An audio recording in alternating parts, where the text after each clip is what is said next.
கிறிஸ்துவுக்குள் அன்பான கர்த்தருடைய பிள்ளைகளே, இன்றைய வேத வசனமும் ஜெபமும் அப்போஸ்தலனாகிய பவுல் ரோமருக்கு எழுதின நிருபம் 11ஆம் அதிகாரம் 33ஆம் வசனம்.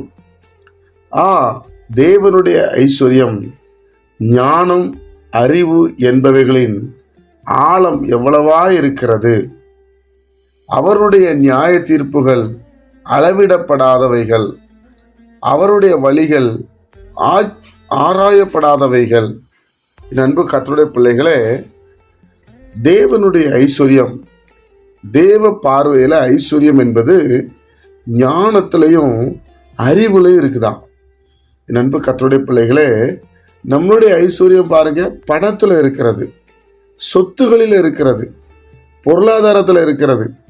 ஆனால் தேவன் ஒரு மனிதனை ஐஸ்வர்யமாய் பார்க்க வேண்டும் என்றால் ஞானம் எவ்வளவு இருக்கிறது, அறிவு எவ்வளவு இருக்கிறது என்பதைத்தான் பார்க்கிறார்.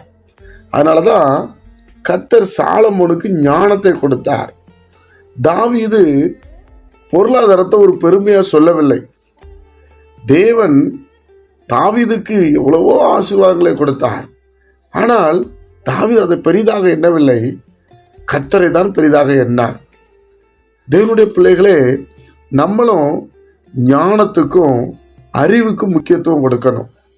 அதுதான் தேவ சமூகத்தில் ஐஸ்வர்யம். இந்த உலகத்தில் எவ்வளவுதான் ஆஸ்தி இருந்தாலும் அதை செலவு பண்றதுக்கு ஞானம் வேணும், அறிவு வேணும். என் அன்புக்குரியவர்களே, அப்போ கர்த்தருடைய ஐஸ்வர்யம் என்பது என்ன என்று சொன்னால் ஞானமும் அறிவும் தான். அப்போ அந்த ரெண்டையும் கர்த்தருடைய நாமத்தினால நம்ம கேட்க வேண்டும், பெற்றுக்கொள்ள வேண்டும், அதன்படி நடக்கிறவர்களாய் நாம் மாற வேண்டும். இந்த உலக பிரகாரமான ஆசீர்வாதம் இந்த உலகத்திலே அறிஞ்சு போயிடும். இந்த ஞானமும் அறிவும் தான் நம்ம தேவ ராஜ்யத்துக்கு நேராக கொண்டு போகும். தேவன் எப்படிப்பட்டவர் என்பதை நாம் அறிந்து ஆராய்ந்து அவருடைய சித்தத்துக்கு நம்ம விட்டு கொடுத்து நாம் வாழ முயற்சிக்கிறோம். அப்பொழுது எல்லா புத்திக்கும் மேலான தேவ சமாதானம் நம்ம இருதயத்தை ஆளுகை செய்யும். என் அன்புக்குரியவர்களே, இந்த ஞானம் அறிவை ஆண்டவர்கிட்ட கேட்போமா? ஜெபிப்போம். பரிசுத்த பிதாவே, உம்முடைய குமாரன் இயேசு கிறிஸ்துவின் நாமத்தில் நாங்கள் வருகிறோம்ப்பா. இந்த நாளை எங்களுக்கு ஆசீர்வதித்து தாரும் ஆண்டவரே. உம்முடைய ஞானமும் அறிவு எங்களுக்கு தாரும்.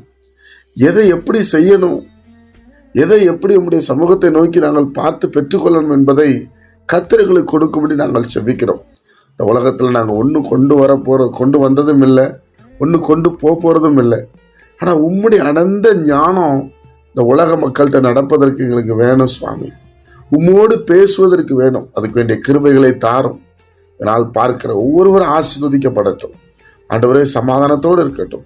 கர்த்தராகிய இயேசு கிறிஸ்துவின் மூலம் ஜெபிக்கிற நல்ல பிதாவே, ஆமென்.